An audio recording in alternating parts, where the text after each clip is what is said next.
All right, so today it's going to be mainly about the college admissions for 2022, which means this year and also next year, and maybe, I think it's going to be for the next few years. A lot of things have happened this year. And as you know, that there's a new word that came out because of COVID, and it's reset. I'm pretty sure that you've heard of it. And the whole economy, the world economy is in the process of being reset. And that was because of COVID and things got shut down and just many things became so much different. Now, college admission is not an exception. And there's been a lot of words going on in like university circle that the admissions for future might change dramatically, right?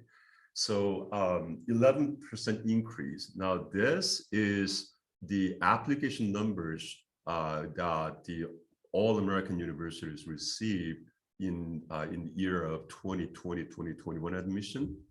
So there's been 11% increase. And here is an article from Forbes the magazine. It says through March 1, 2021, Common App, hope you should know what Common App is, right? So Common Application is the application type that a lot of private colleges use. So I think there's like over 960 colleges in America, they use Common App. So if you're a sophomore, you're going to be a junior next year. And about this time of next year, you're going to be working on your applications. And obviously, you're going to choose colleges for your applications. Probably like 2/3 of the private colleges that you select, you might have to use their Common App. So the Common App had received 6,060,037 first-year applications to member institutions, an 11% increase over the 2019 to 20 total through the same day, which was over 5 million. It's increasing. That means many people who were not able to apply for certain colleges because of their profile and also the test scores and all.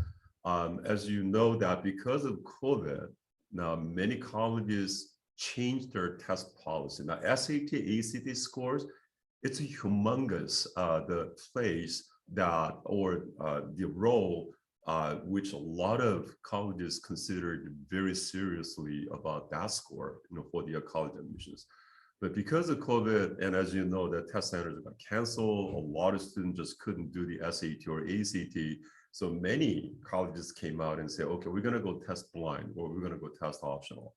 But because of that, many students who were not able to apply for those colleges because of the SAT scores or ACT scores, now they thought they had a chance. So they submitted the applications, and literally, probably like over 90% of all colleges in America, they received a record number of applications this year or last year. So this is what happened. And because of that, the admission policy or the admission process got changed so much, and it's kind of like setting a new realm of the admission criteria. So it is kind of unfortunate for the rising seniors this year that they are preparing the applications this summer and this coming fall, and they're going to be applying for the colleges. I am a little afraid that the admission might be a little bit more even tougher than the last year's admission during the COVID time. And I found this article from the New York Times, and the title was "The Class of 2021 Could Change College Admissions Forever." So the class of 2021 are the class of the seniors right now, right? So the class of 2021 could change college admissions forever. And as as been speaking or talking, that was because of COVID. Now, this change is inevitable, right? And that was because of COVID. A lot of things happened. For example, like, many students were looking for some things that, they were able to do or they wanted to do during the summertime last year, but everything got shut down. No more summer programs, no more classes. So the opportunities which they were waiting for to increase their GPA or their extracurricular activities, it just all blown away. All right, so the change is inevitable. And the article says, saying something like this. Colleges claim to value students' character in the admissions process. It's not enough just to be smart at top schools, says Angela Donham, former assistant director of admissions at Dartmouth College. Now, the next sentence is really important. I mean, it's been always true, but I think this is going to be more important for the future admissions. Students must also show that they will be good classmates and community builders. So that means the college is not just focused on the numbers and staff. So it's not just the GPA and the test scores, but they want to find out more about their incoming students. Now, how they're going to find out is through the college essays and extracurricular activities. So there are a lot of things going on in the college admission circle that extracurricular activities maybe equally important as GPA, or some are saying that extracurricular activities could be more important than the GPA, all right?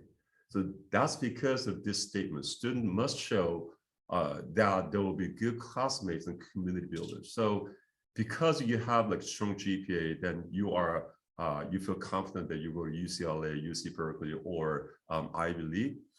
Well, it may not happen anymore. All right. So if this were truly the case, then an applicant's essay and extracurriculars would hold equal or more weight than a test score or a GPA. So after all, there's nothing about multiple choice tests that showcases a student's creativity or versatility. All right. Okay. So I'm going to be talking a lot about the extracurriculars later on, but before I get onto the extracurricular activities, I want to show you some statistics about the admission rate. Now, this admission rate 2020 is before the COVID time, right? So I have 50 schools. Now, these are pretty popular schools that the local high school students apply for, but not only local high school students, but the nationwide. So starting with the Amherst, now I want you to pay attention to like how many people apply for each college. And these statistics were really good. I was very lucky to find this statistics that it showed how many male students apply for each college and also the female students, and the admission number for both male and female.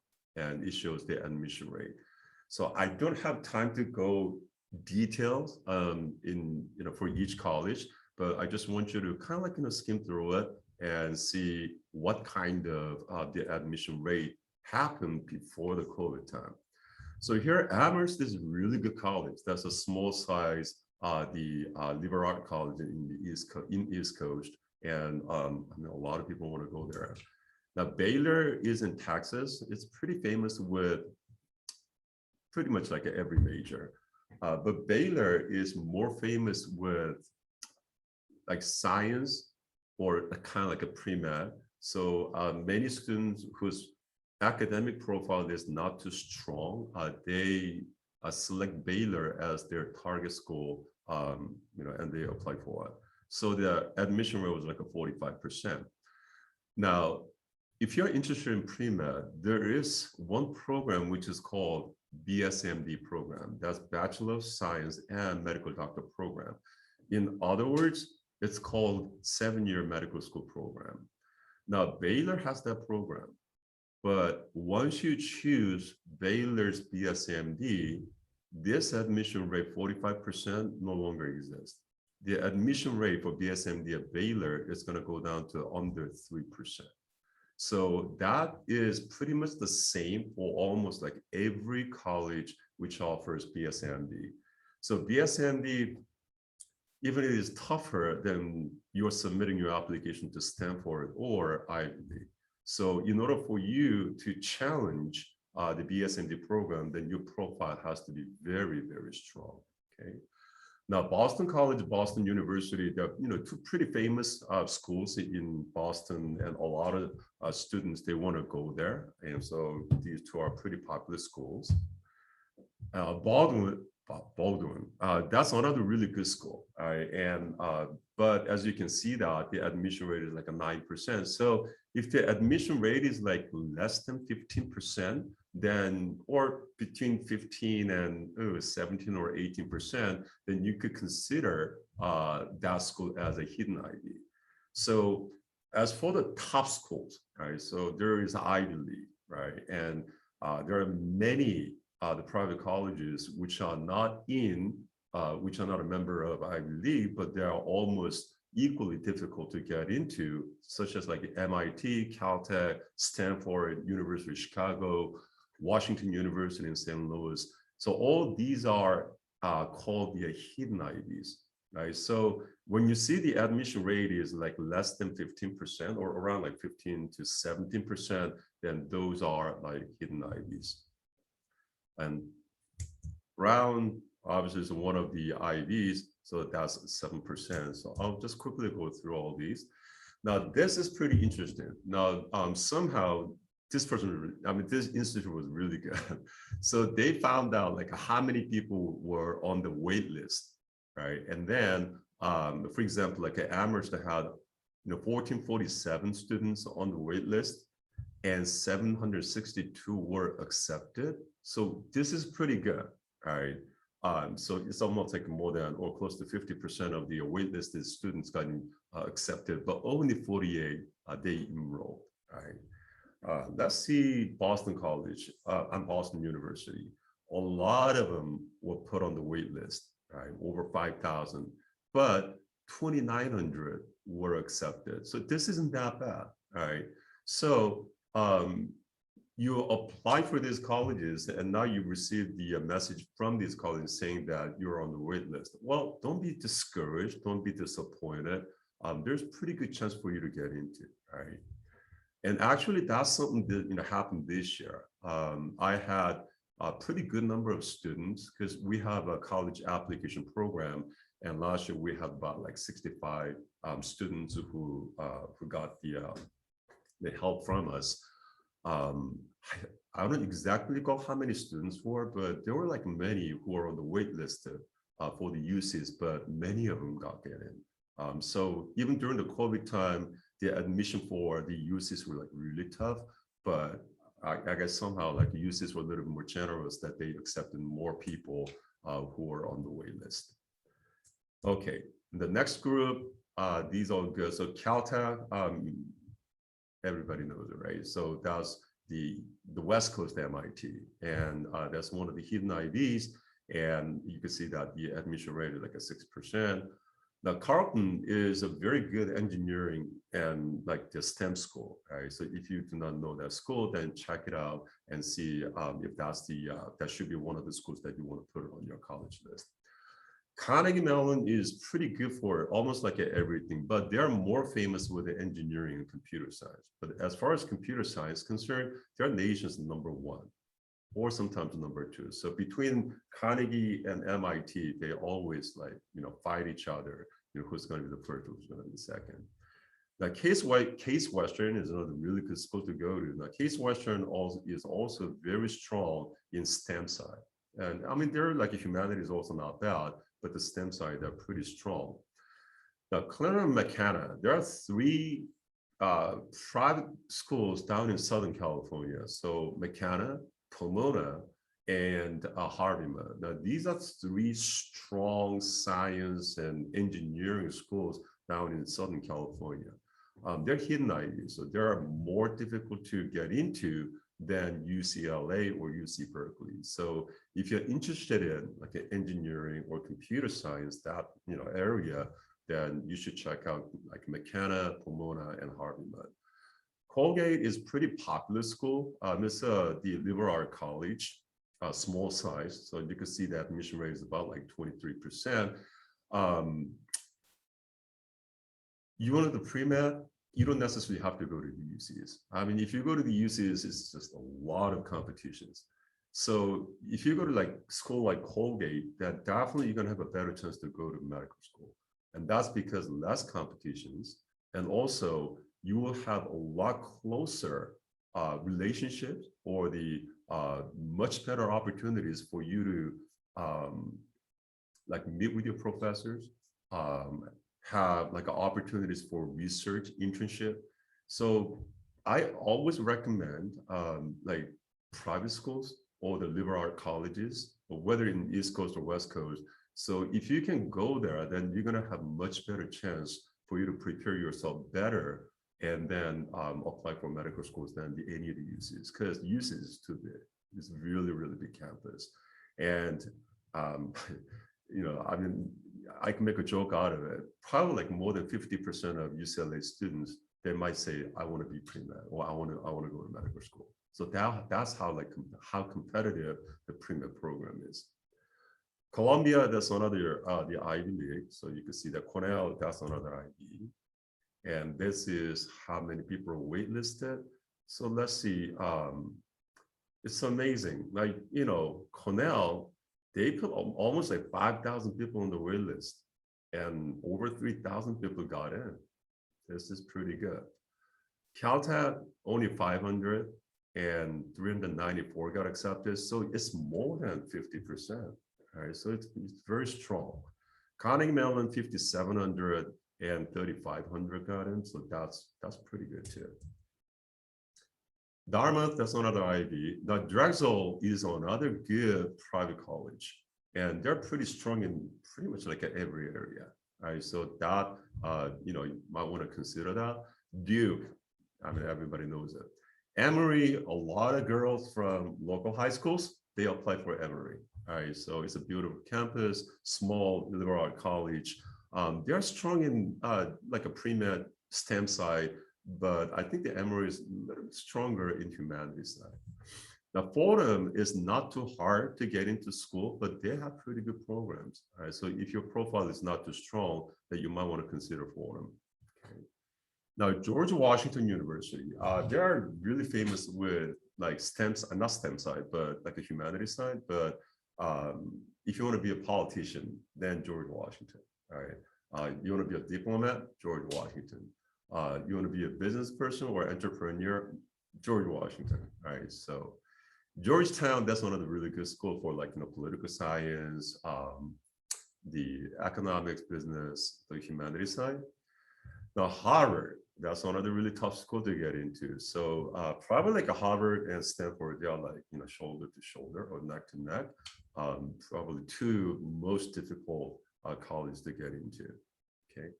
Now, Harvard is Harvard, right? But when you think of Harvard or any of the IVs, you would say, okay, those schools are really good with like business and like humanities and law and all. But you know what, Harvard and almost like every the Ivy League, they've been investing a lot of money to build computer science and engineering programs. So out of all, I always pick the University of Pennsylvania. They have excellent engineering program, computer science program, and now they have this combination major program for like a business and computer science or business and certain engineering program. So check it out. Start like visiting the college websites and go to their business department or the engineering department and see if they have like combination majors, because a lot of schools are creating this type of new majors because it's getting a lot more popular. Okay. Now Lehigh, many people do not know Lehigh. Lehigh is really strong in STEM side. All right. So they are almost good as like UC Berkeley.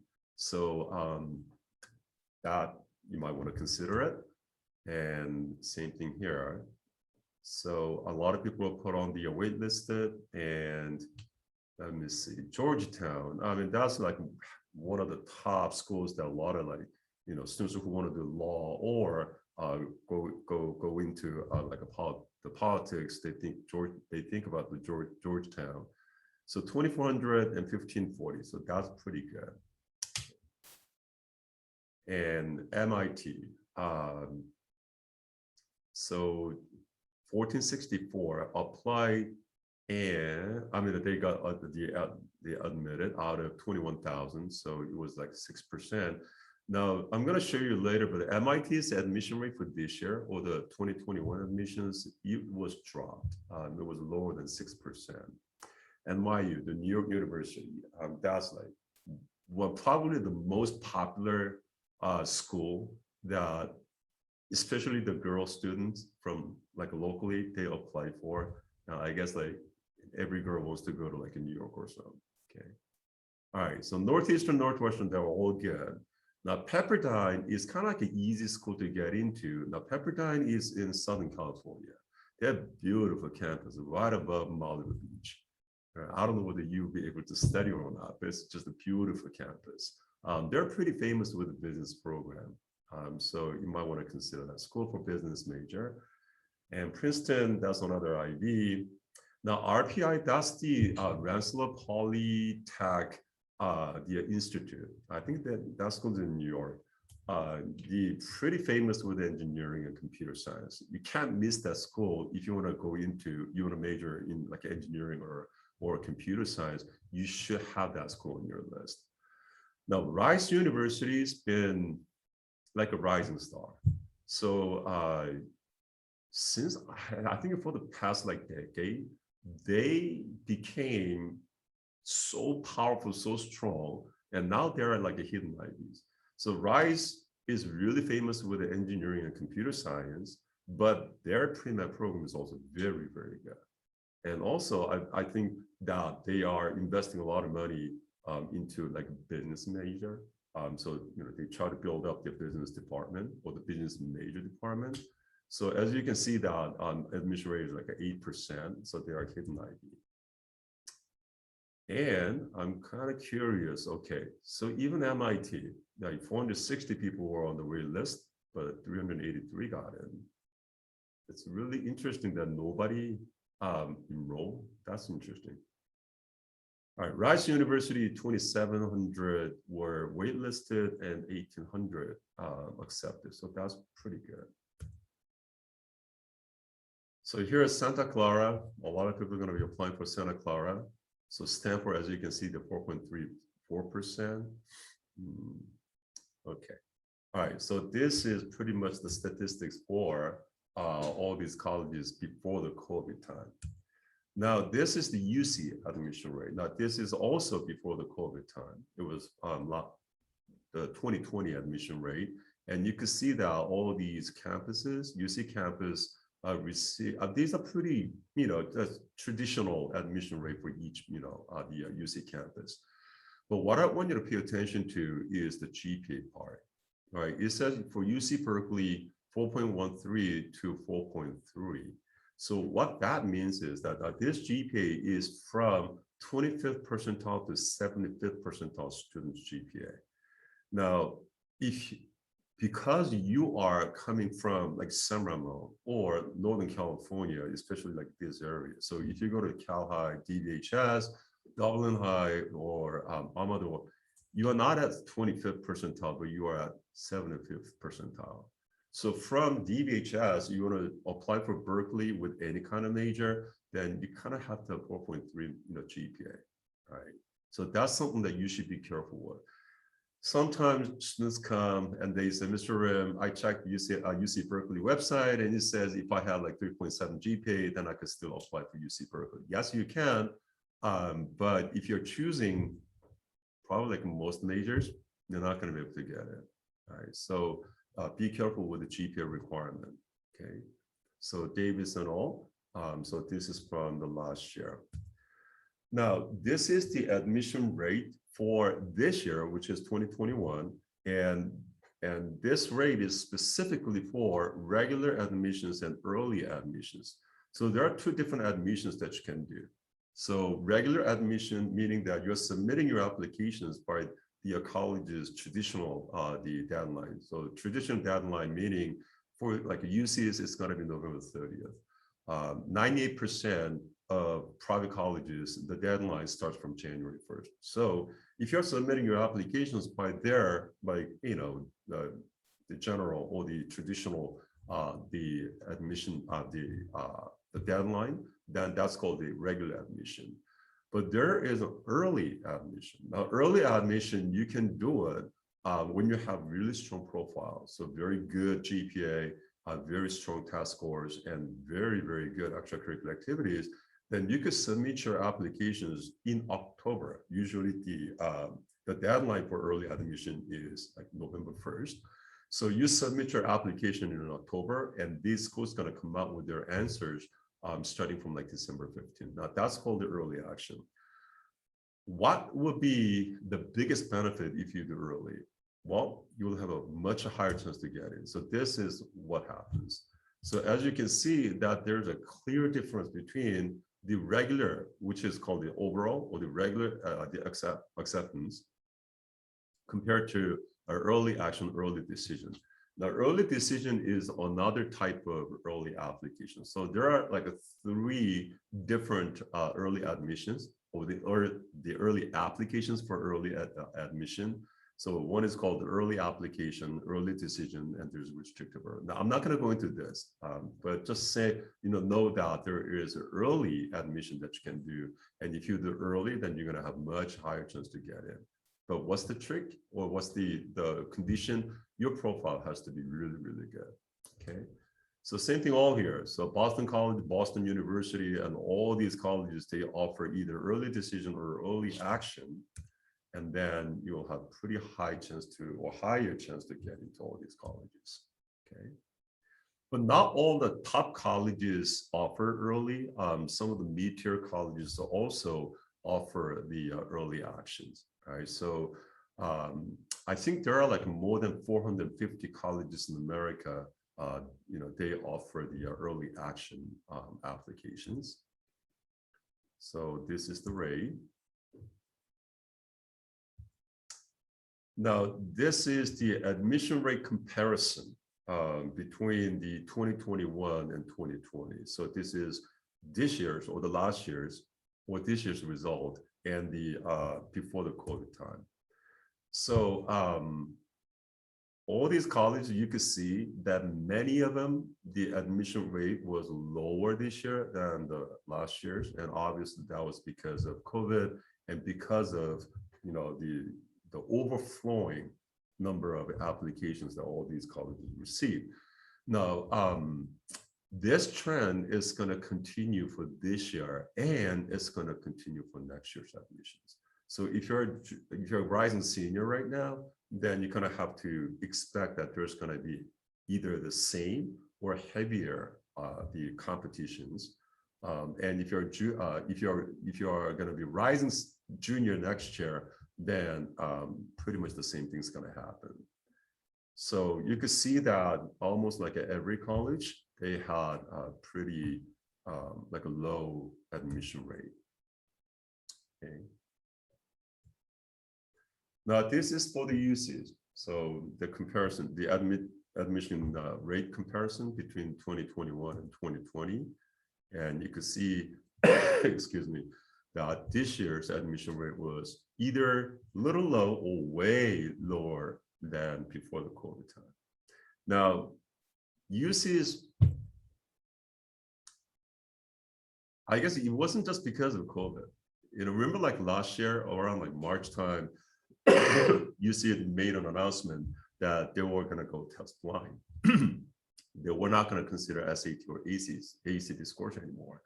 I think it was last week, UC finally made an announcement that they're not going to consider SAT and the ACT scores for their admissions and scholarships until 2025, right? So if you're only going to apply for the UCs, which I do recommend, but if you know that you're going to just apply for the UCs, then you don't have to do the SAT or ACT, okay? Okay, now this is from the UC. Now, the article said that nearly 168,000 freshmen and transfer students applied to UCLA for fall 2021 admission, which is for this year, a 24.6% increase compared to last year. It's amazing, a lot more, right? And of those, 139,463 applied for first year admissions, while 28,440 applied for transfer admissions. So as you can see that, this is a record number for the UCLA applications. Last year, it was a little bit over 110,000. Right? But the increase in this, the underprivileged or underrepresented community, the students, there's a big increase of applications submitted to all these uses from those communities. So you can see that 48% increase in African Americans, 33% increase in Latinos, and 16% increase in American Indians, and 34% in Pacific Islander. So UCs, when they came out and made an announcement last year that they were going to go in a test blind, this was the reason, because they wanted to give more opportunities for these groups of students to have better opportunities to apply for the UCs. Now, this is from the UC Davis, and so the freshman numbered 60,941. Okay, so that's 11.7% increase from last year. Okay, so that's quite a bit. And you can see that like a 20.6% increase in African American, the applications and so forth. And the next thing is from UC Irvine, and they had like nearly 134,000. So that's a lot. So for the freshmen, that's 107,939. So UC Irvine, it used to be UC San Diego, which received the second most number of the applications next to UCLA. But now UC Irvine is taking that second place. Right? Okay, now this is going to be very interesting statistic for you guys, right? And this is for the UC admission rate for 2020 before COVID time by high school. So here you go. So Dougherty Valley last year, 597 people applied, and out of the 597, 289 were female and 308 were male. How many were admitted? 497. Now that, as far as I know, is the most number of people got admitted from the Dougherty Valley to the UCs. So that's a lot, right? And out of the 497, 239 were female and 258 were male. How many were enrolled? Out of that 497, 258, out of that 258, like 124 female and 134 male. So DVHS is known that they send most number of students to the UCs. Unfortunately, I don't have statistics for like out of that 497, how many got into like engineering, computer science. I wish I had that statistic. I looked for it. I looked for it like really hard, but I couldn't find it. I don't think that that statistic is available online. Cal High, 292, and out of the 292, 224 got admitted. That's very good, right? And Dublin, 346 and 280 people got admitted, and Monte Vista, 263 and 181 got admitted. So that's pretty good. As far as I know, I think this year's or the year 2020 was better than year 2019. Right, because the number wise, it was a little less than what it shows here. Right? Amardo Valley, so 309 people applied and 231 were admitted. Right? San Ramon Valley, 190, 122, and Foothill, 293 and 229. Castro Valley, 258, 195. So how do you know whether you're going to be able to, or you're going to be eligible, right, to go to any of the UCs? Well, if you are at like DVHS, you have to be in that 497 number. So last year when I helped the DVHS students for their college applications, I think the total number of last year's the senior class was around like 890 something. So it was close to like a 900. So more than half, I think that's level 65% or close to 70%. Of that senior class apply for, no, it's not, yeah, apply for the UCs. And almost like 50% got, more than 50% got it. So that's really good. So your profile has to be there within that group, right? Within that like 497 group. But if you order the engineering, computer science, and pre-med, that's a different story. So out of that 497, I would say you have to be probably in around like 10% or between 10 and 13% range. So you have to be up there in order for you to have a pretty good eligibility to get admitted to like engineering or computer science from DBHS, right? Now this is a little bit further away. So Granada High, so that, and Northgate, I believe this is in the Walnut Creek. Now I have like a lot of students coming from Modesto High, so that's like 118, and then 92 got admitted, and Camp Lindo, and I also have like many students from Mountain House, and that's how many applied, and this how many they got admitted. Coeur d'Alene, Coeur d'Alene is a private school, right? And 51 the applied and 46 got admitted.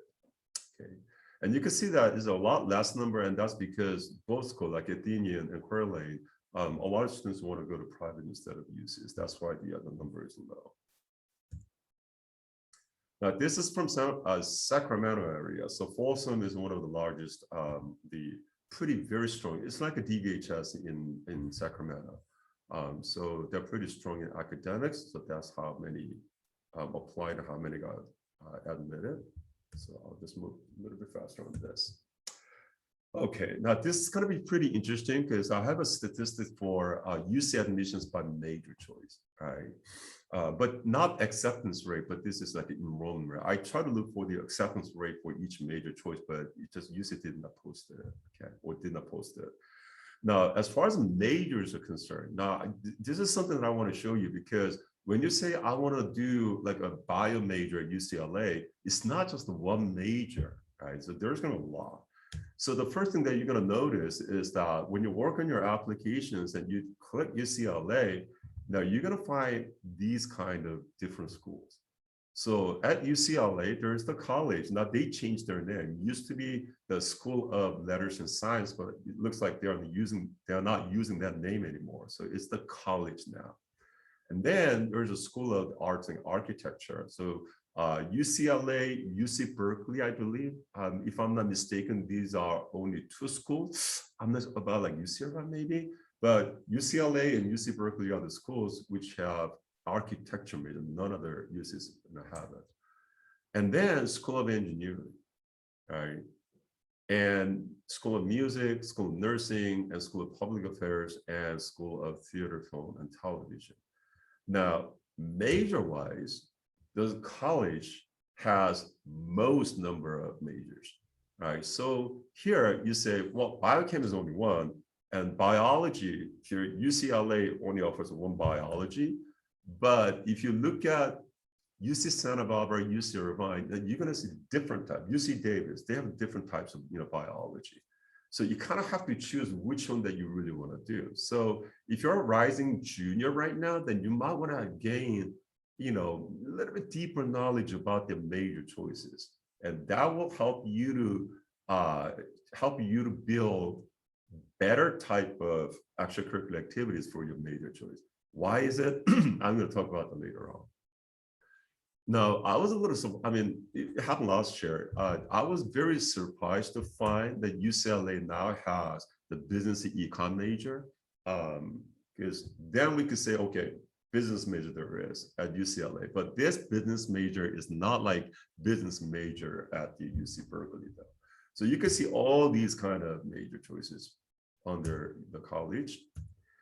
And the next thing is the M here, undeclared. So if you're not sure about your major choice, then you could do undeclared, but you could do, this is what you're going to see on the application. So on the UC application, then you could click or you could choose undeclared on the humanities, life science, physical sciences, or social sciences. Now, if you do undeclared, is that going to give you a better chance to get in? That's a tough question, right? But I don't want to say that you're going to have a better chance, but yes, it's going to be better than like you're choosing a highly selective or highly popular major, such as like biochem or engineering. But even though let's say that you choose undeclared, like a physical science or social science, you are no different from bio major. Why is that? Because you're choosing an undeclared major under the college, which contains or which includes biochemistry and all these competitive majors. So you will be considered as an applicant to the college, not undeclared major, right? So that would say that you're not going to have extremely better chance to go to UCLA because you declared undeclared, okay? And the School of Engineering, all these different kinds. So don't just say that I'm going to major in engineering, right? And a lot of cases that many engineering students get rejected from UCLA, UC Berkeley is usually not because of the academic side, but because of the extracurricular activities. Why is that? They have like nothing to show about what kind of engineering experiences or activities they had during the school year. That's a really big thing. So when I was going to talk about this later, when I talk about the extracurricular activities, you're really going to have to pay a lot of attention to your extracurricular activities. So you're saying like you want to do computer science, your GPA is like 4.6, 4.5, 4.7 even, and you have pretty strong scores, but there isn't like anything showing on computer science and other activities not like really strong. Believe me, you're going to be rejected from UCLA, UC Berkeley, even though the GPA is 4.6 or 4.7, right? So that's how important your extracurricular activity is going to be.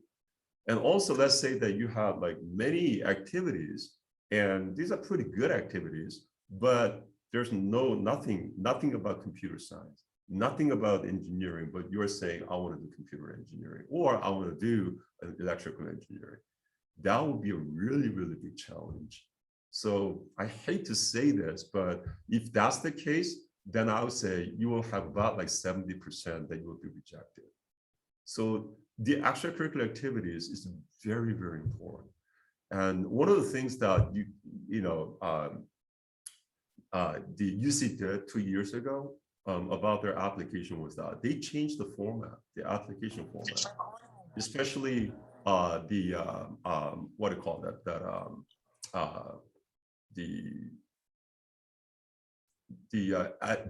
I'm sorry, the activity list, right? So they used to give, I think it was only like a 250 characters to describe your activity, but now they're giving you 500 characters for you to describe your activities, right? So extracurricular activities is becoming a lot more important. It's getting more important these days. Okay. So this is the UC enrollment, not UC acceptance by by major. Okay. So this is a UC Berkeley. Okay. So there's an architecture, arts and humanities, business, engineering, and so forth. And this is for the past 5 years statistics. So once again, this is not the acceptance number, accepted number, this is the enrolled number. So for the UC Berkeley, you're considering engineering and computer science, then you have to be in this number. Okay, so that's UC Berkeley, and this is UC Davis. So more the number that you see, the higher the number that you see, that means it's not because it's a higher number that you will have a better chance to get in or easier to get in. That means more competitions. And this is Irvine. And that's LA. So I was a little surprised about business because UCLA never really had a business department or business major, but now, because business econ, I think that they're referring to that business major. And UC Merced. And this is Riverside. And San Diego.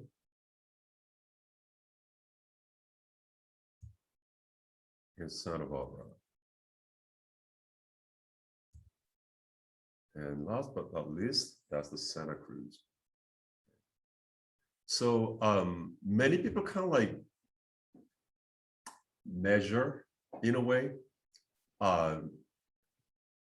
the engineering and computer science major usually, top, it's a UCLA, UC Berkeley for sure. But the gap between the engineering and computer science majors at UCLA, UC Berkeley compared to other UCs, it's getting narrowed down.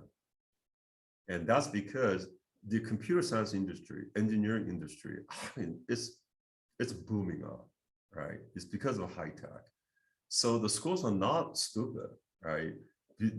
I mean, it's the education, and you shouldn't like really concern too much about like money making at all. But they're looking at where the money is going to, right?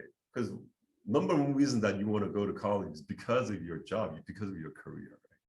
So many colleges, not just the UCs, they're investing a lot of money to develop computer science program and also the engineering program.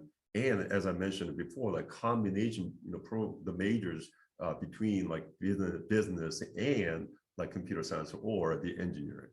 So it's getting more popular. And I think it's UC Irvine or UC San Diego. Now they took the computer science major out and they are making a separate department, right? So if you are applying for that school with a computer science major, then you will be uniquely evaluated in a way. So it's just like engineering, right? So engineering school has like a different strategy or different like a policy or process of like evaluating or reviewing the applications. So computer science is getting bigger and bigger.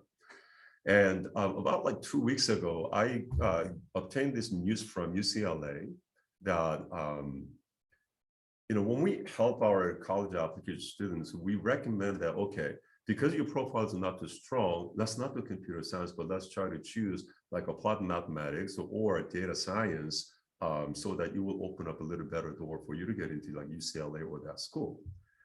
So that was like one of the top strategies that we had for UCLA, right? But UCLA announced that they are not gonna accept the intercampus transfer for the computer science major any longer. So it's not going to be in action right away, but by the time like when you are at like UCLA, the door might be closed. So I can't say that anymore for the UCLA. All right. So if you want to apply for a computer science major at UCLA, you have to declare it. Now for your applications, there are 8 areas that almost like every college is going to evaluate you or review your applications. So GPA, number of APs and honors courses in high school. Now, this is important. A lot of students come to me, they challenge me, say, Mr. Ren, UC say that they do capped weighted GPA. So as long as I have like 4 APs and honors during 10th and 11th, then I'm okay because I took 4 APs and honors during 10th and 11th and I got all straight A's. So my GPA should be perfect GPA. Well, you are partially right, but you are majorly wrong. And that's because it's not just the weighted the capped weighted GPA that UCs go by, it's a fully weighted GPA they have to go by. Why? Because there will be tons of students with so high GPA for the capped weighted GPA, right? So don't be fooled by UC saying that we only take like cap. No, they can't say that. I think last year UC Santa Barbara announced that. They said we only do like capped weighted GPA. I don't know whether there was like 100% truth or not, but what we know is that every single UC campus, they don't just do the capped weighted GPA, but they consider fully weighted GPA, right? So more number of APs and honors that you take during 10th and 11th, much better the chance that you're going to go or you're going to be admitted to the UCs, not just for the UC, any college in America. So that number of APs and honors is very, very important. Now, UCs, they don't do SAT and ACTs anymore, but private schools, they still do. Right now, I'm going to show you the colleges that require SAT this year for this year's admissions and strongly recommend. So SAT and ACT is still there. It's alive. I mean, it's not dead yet, right? AP test scores. You know what? UCs, they still consider your AP test scores. So no SAT, no ACT, but that doesn't mean that even though UCs that were test blind, they never said that they go test blind with AP test scores. So if you have strong AP test scores, and if you have strong and also many AP test scores, that's going to raise your chance to go to UCs, right? And the next group is going to be extracurricular activities, awards, college essays, and LOR. It's not LOL. So LOR means the letter of recommendations, usually from your counselor and one or two teachers, right? So that is really important. So these are the 8 main categories that your high school profile is going to be reviewed. Now, this is the A to G requirement for the UCs. Now, I mean, you can't take, this is like a maximum of the A to G that you can do. And that's because, you know, one of the things is that your school would not allow you to have all these, right? And also same thing with the 10th grade. But I found out that your schools are opening up more opportunities for 10th graders to take more APs and honors these days. And also, you know, I forget, like, you know, which school that was, but now you guys have, what do you call it, the college, something, college prep policy or something, that you could take maybe 3 or 4 classes in your school, and you could take another 3 or 4 from like DVC or some, like, you know, community college. And that's because they know, your school knows it. Your school knows that the GPA is getting stronger and stronger for the admissions. And with a traditional or the old policy that your school had, there's no way that your student or, you know, their students were able to go to the UCs, because many other schools, I mean, they're opening up more opportunities for their students to take more APs, more honors, like from, like, you know, the freshman year. So this is the maximum number of APs and honors that you can do, especially, I mean, pay attention to the 11th grade. Are you interested in IB or hidden IBs? Literally, you were going to have to, you know, take 5 APs or even like a 6 APs. That's what I see from the students who apply for Ivy League and also hidden IBs from DVHS, Dublin High, Cal High, Amador, 5 or 6 APs. All right. And another thing is, now, even though the UCs consider the GPA from the 10th and 11th only, they're going to check how many APs that you have for your senior year. Every year, I have like some students coming here and they say, Mr. I don't want to take so many classes during the, so many APs during the 12th grade, because I need time. I need to have time to work on my applications. 100% understandable, but the college is not going to understand that, right? So this, the intensity of your senior year class, a class schedule is also very important. So if you have like 3 or 4 APs during the 11th grade, you should have another 3 or 4 APs for your senior year. What's going to happen if you don't have it? Well, it's going to be a negative impact, right? Even for the UCs. So you're going to have to maintain pretty much the same number. Same question every year. A lot of people asking like, okay, if I take like so many APs, I know I'm not going to get straight A's. So if I get B, if I know that I'm sure that I'm going to get B in like 2 AP classes, wouldn't it be much better for me to take just regular classes and get A's? You're wrong, right? So especially like if you're choosing like the engineering, computer science, or pre-med business, that type of major, because that's very competitive major, right? So you're going to be competing against all these people who have like that many APs and honors on their transcript. So if you don't have that many, that means you're going to be like a behind competition, right? So I know it sounds pretty harsh, but that's how the college admission is going. So as far as test is concerned, there are 3 different kinds: required, optional, and blind. So required, obviously, you have to submit your, the test scores. Optional, I have to say, 100%, you submit your score, right? But you kind of have to have pretty good scores, though. Blind, I mean, they don't care about the scores anymore. So this is for the 2020 admissions. So these are the schools which are requiring SAT scores, right? So Georgetown University, University of Florida, I was a little surprised with that. And Georgia Tech, yes, Georgia Tech is a really strong school for computer science and also engineering. And Florida State University, that's another surprise one. And so I don't think that you guys are going to apply for like, the rest of it. But Georgetown, University of Florida, and Georgia Tech, now they are requiring the SAT or ACT scores for this year's admission. Now, these schools are strongly encouraging the for you to submit the SAT score, so or the ACT. So MIT, right, and the UMich, the University of Michigan Ann Arbor, really good school, right, and good school for engineering, good school for computer science, any major that's good. So they're strongly encouraging, and Purdue is another one, and UW. I mean, that's like really interesting. So University of Washington in Seattle, okay, and Nebraska and Idaho, and all these. And these are blind for just for this year, just for this year. Right? So Caltech is going blind. Wow, I mean that's really amazing, right? And all UCs they are test blind. And the Rochester Polytechnic. Now this is another strong school for the computer science and engineering, the STEM side. Okay. Now, extracurricular activities.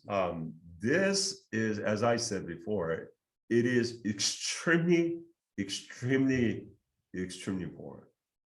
All right. So now what I'm about to say now is gonna sound very negative, right? But this is not my word, but this is the kind of like the statement from many application readers. Let's say that you have 10 activities, right? And all these are like school clubs. And all these 10 activities, school clubs that you have, you did it for like 1 or 2 years, and you're just a member of each club. The application readers are saying that don't even list them. We're not going to read it, right? So that's how the important extracurricular activities are. I mean, if you're a member of this club and your club did really important work, very good quality work, and you have something to like really share with the application readers, then they'll be okay. But you join CSF and NHS and Interact and the Open Heart Kitchen and all these just, well-known, popular school clubs, and you just were a member of it, and there isn't like really much to say because there wasn't like really much activities that you did. That's what the applicant readers are saying. So they're looking for some activities that you've done during high school years, and something that you are passionate about, something that you spend so much time on, and something that you had some sort of like achievements, accomplishments, right? So these are the things that the application readers want to see from your activity list. So the extracurricular activities. Now, your extracurricular activities show colleges aspects of your personality that your grades and test scores can. This is why the private schools are spending or taking much longer time to evaluate your applications. UCs, I don't know how they do it, but it's between 8 to 10 minutes and you're done.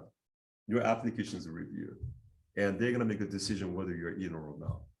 Man, that's like really risky, or that's scary. So 8 to 10 minutes, it looks a long time, but it's very short. So you're filling out all these applications. I mean, you could fill out an application within a month or so, but application is application is that you're showing your full year of your high school life, expressing on through the application. But this reader is just reading 8 minutes and then say you're in or you're out. So think of that and see how cautious that you should be when you work on your applications. All right. So a lot of students think that especially like when they work on the activity list, they just jot it down or they just type in, and they think that should be okay. No, because application readers are reading like hundreds of applications, and these hundreds of the applications sound so same. They get tired, they get frustrated, they get kinky. So when they see same things like repeating, they don't even want to take a look at it, right? So they're always looking for something standing out. So extracurricular activities, right? This is something that you can show your personality, right? It's personality meaning your, things that, not just personality, but things that you achieve, things that you accomplish. Though admissions officers can also get to know about your intangible qualities through your essays and letters of recommendation, extracurriculars are important because they show that you walk the walk. So pre-med majors, why you want to become a doctor? 98%, 99% of you guys are going to say, oh, I want to help people. That's why I want to be a doctor. But on your application and extracurricular activity, there's nothing really shows that you actually went out and helped people. Then that's kind of like no good. Oh, Mr. I did hospital volunteer work. Well, yes, that's good. But hospital volunteer work is just the one common activity to application readers. You don't have to do the hospital volunteer or doctor shadowing, but do something, or if you have something that you actually went and helped this person or this group and their lives are changed. That's the kind of work that application readers are looking for. I mean, this is more like the extreme side, but they are looking for that kind of standing out activities. Passion, that's another type or another thing that application readers is going to be looking for from your activity list.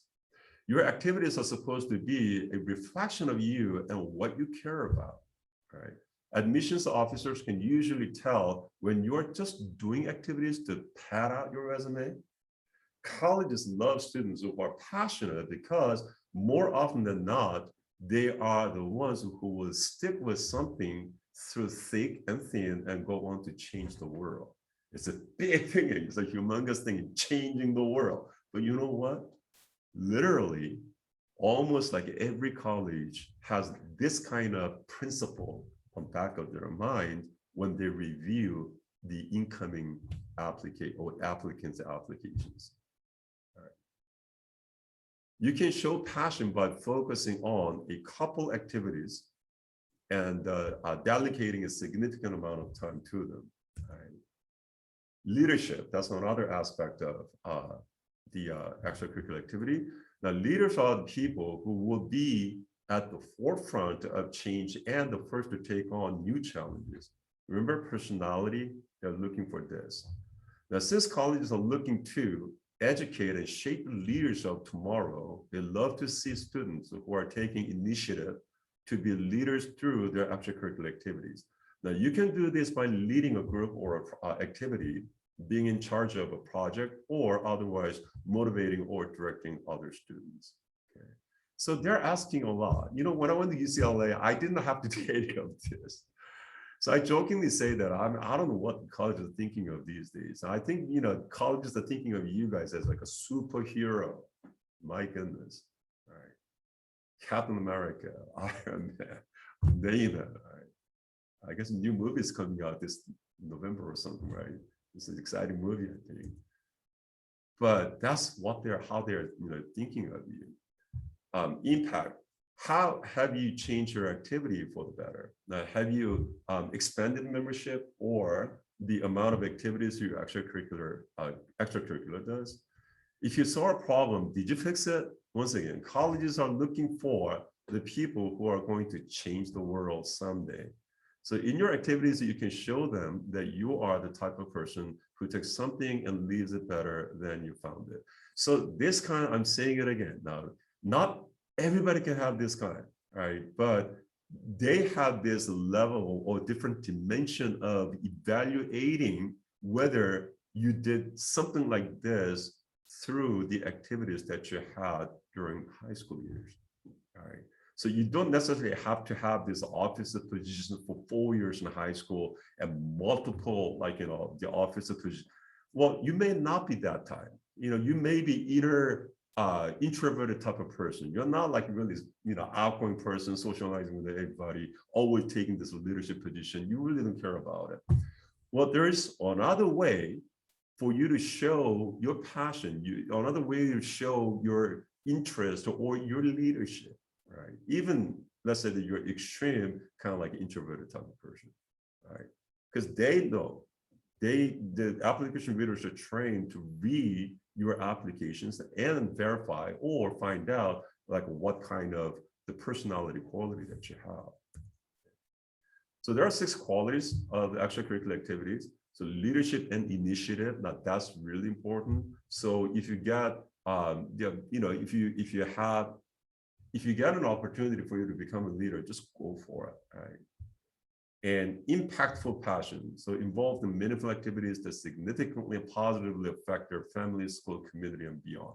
So the activities is not limited limited within the school community. Community meaning it could be any community, right? And achieving excellence, so harvesting uncommon results in both common and uncommon activities. Consistency, now this is another very important. All right, did you do it for 1 year or 2 years or 3 years or 4 years? All right. And growth and maturity. Now, is there progression or stagnation? All right, pushing the boundaries to grow in their roles and responsibilities. Okay? And connection to the future. Activities that reflect the impacted majors. Now, this is important. Remember, I talked about the computer science and engineering, so that's really important. And the careers. Okay. And leadership, now I'm not going to go too deep on this. Just skim through it. And this is another part. Now, character building is something that many colleges are going to be interested in, especially Ivy League and hidden Ivies, right? So the hidden Ivies and Ivy League, they take like days to review your applications. So for the UC application, only one person reads it, all right, for 8 or 10 minutes. But the Ivy League, hidden Ivies, those top like private schools, usually 2 people read your application. So they take like sections, right? And they read and they come together and they discuss, right? And then it's not it. The decision is not made or finalized by the application readers. So when these 2 people read your application and both agree that this is a good student, then your application is going to be passed on to the next stage. And that's the department. So let's say that if you declare your major an engineering major, then your application is going to go to an engineering department. Okay? So there will be the second group of people, one or two people from like engineering department, and there will be other people. So a small group of number of people are going to review your application again. So if you pass that stage, you're almost in, but there's a final stage, right? And that final stage is the high-ranking officers from the admissions office and also from school. And they're going to discuss your applications, right? So they will finalize the decision. So as the private schools are doing this, they are trying to find out what kind of characters do you have. So all these initiative, motivation, intellectual curiosity, all these. It's not just limited to your extracurricular activities, but even like by taking so many like rigorous classes in your school, and you took like more classes from like outside school, you did like a summer program and all these. It's your character.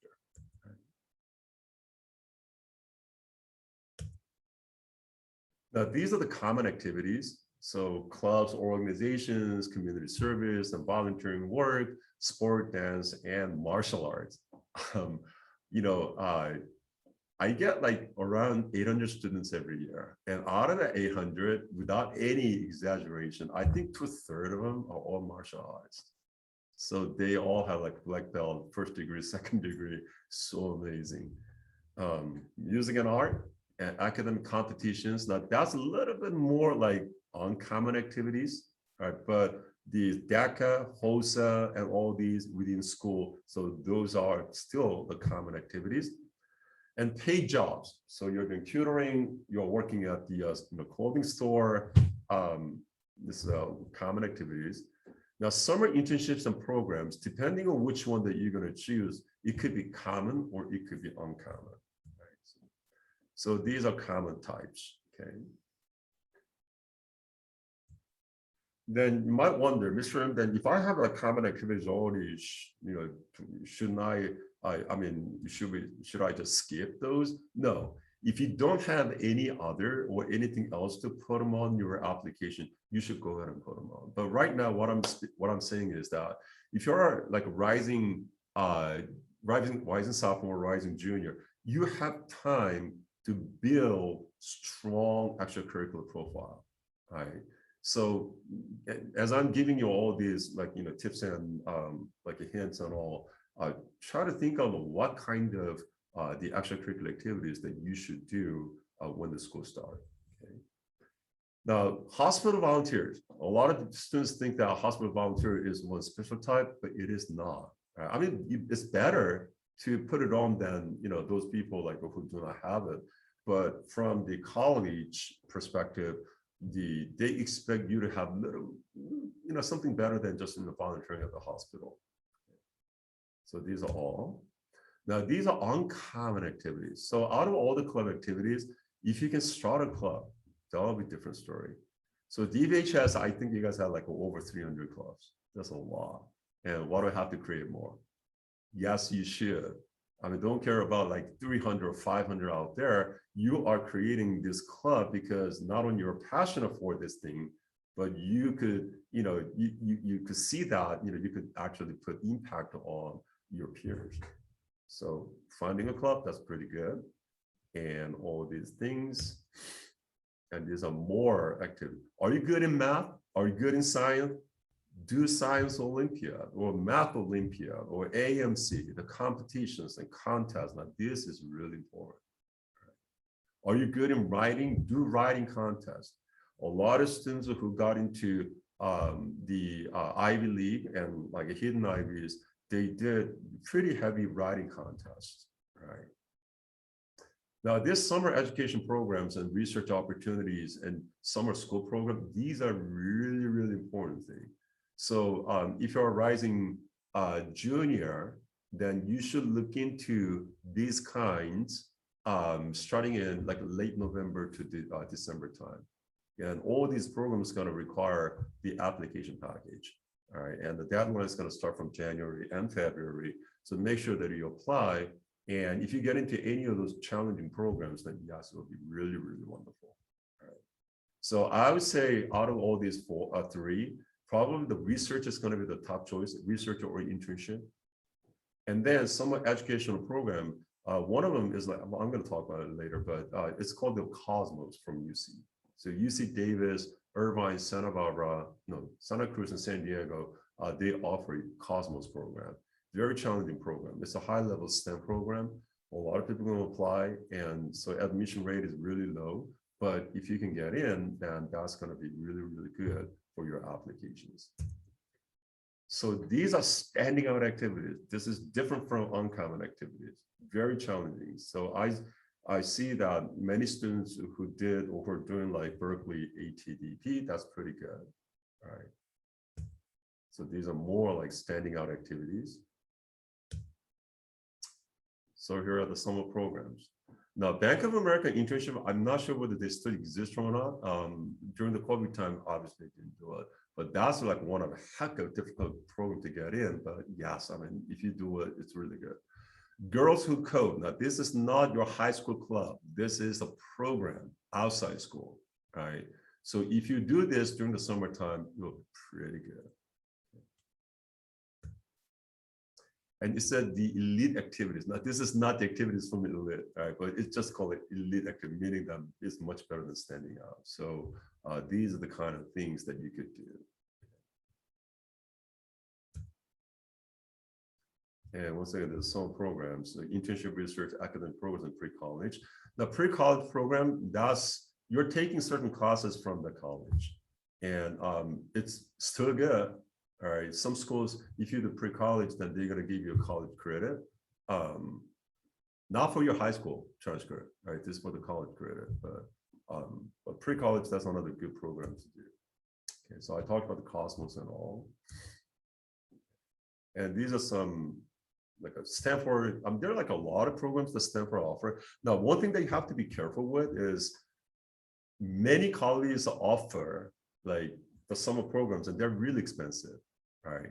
So the recommendation or suggestion is that try to stay away from the leadership program, right?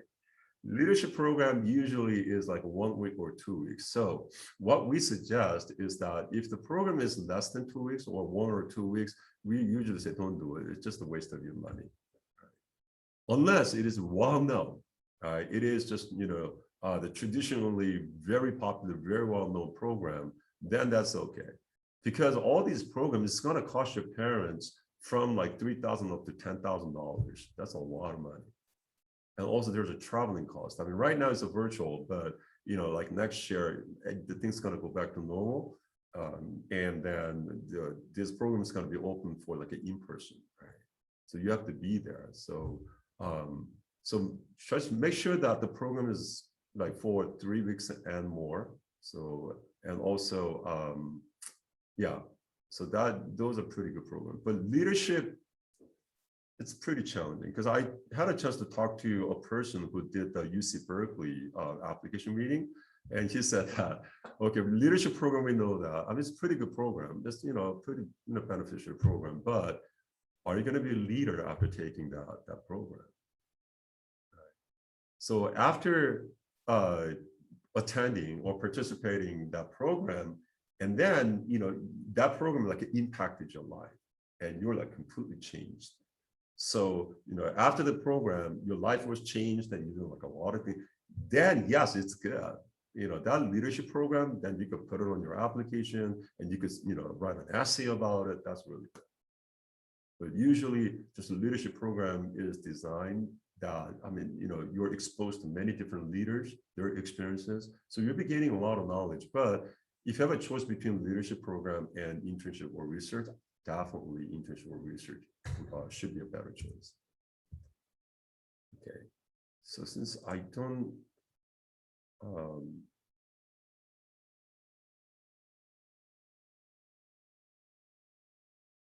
yeah, because I'm not going to go into too much of it. Now here is,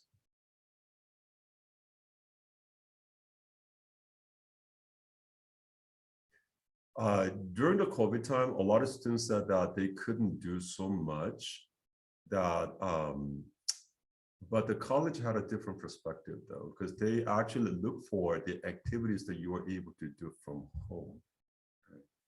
So I don't think the COVID is going to be there again like next summer. So you will have like plenty of opportunities for you to do different activities next summer. But I checked that this is from the Super Tutor TV, and they actually did a presentation on like what you can do from home. Right. So if you're like creative writer, then why not do this kind, right? And journalistic writing. So if you're strong in writing, then why not do this kind? And also video blogging. Come to think of it, you could do so many different things. Are you good in cooking? You could actually, video or record yourself and put it on the YouTube. It doesn't matter how many people come and watch. I mean, you're sharing your talent, you're sharing your gift with someone else. You know how to make this, particular dish, and it just tastes delicious, and you're sharing that with the world. So that's one other type of like extracurricular activity. That's another way of impacting the people, right? So that's the kind of things that you could do. Composing music, I mean, some of you guys are so talented in software, like music software or music composition software. Why not composing your own songs? And don't be afraid of it. I mean, if you're good in music, playing piano or playing guitar, playing violin, I mean, you could play this music piece and, record yourself and put it on the YouTube, just share it. Let the world know that here is a great violinist from San Ramon. Nothing to be ashamed of. So this is the kind of act that like the college is looking for. That's called like bravery. It's called courage, right? So composing music, art, right? And these are the free art programs that you can do. Scientific experiments, a little bit dangerous, but absolutely you could do it by yourself from home. And this is kind of like remote volunteering work that you can do. Coding, right? I'm pretty sure that some of you guys are learning like, the coding language and all, that's good. So here are some coding languages. And online learning, right? So you could actually take some classes online, right? So you can't like really say that there is like nothing to do during the summer because everything shut down until COVID. It's just an excuse, right? So especially now this summer. So still you have like about a month left. And if you have not been doing so much, then just think about this. All right, so I'm gonna stop here because I've been talking like 1.5 hours and I'm pretty sure that you guys are tired. So does anybody have any questions? You all okay?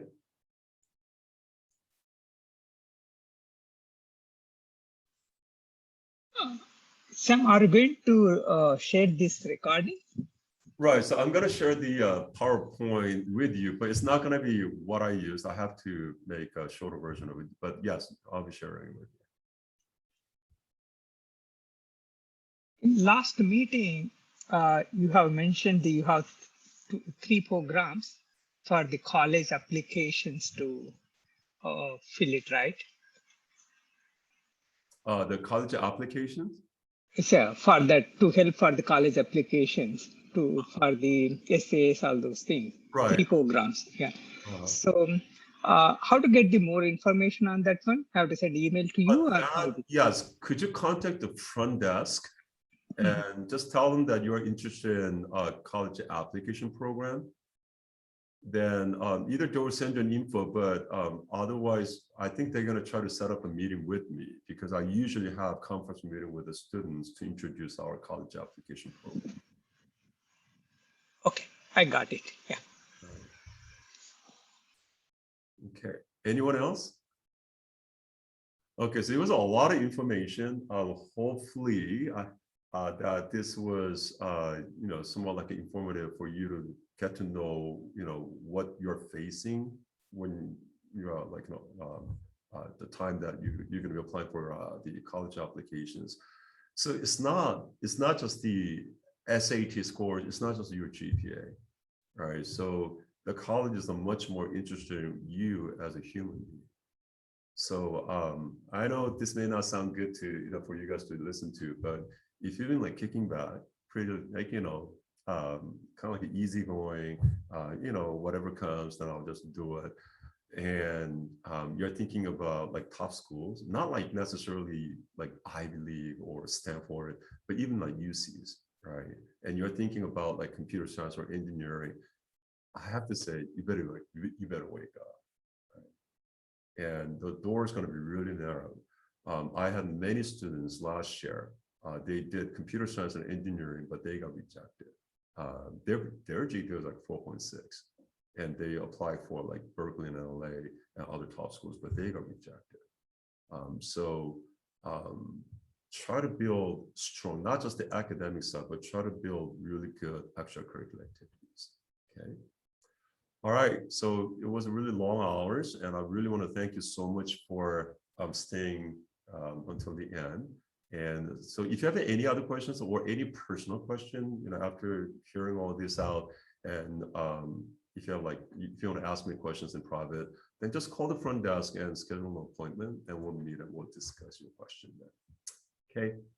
All right, thank you so very much for attending this presentation, and wish you the wonderful rest of today. Okay. Thank you.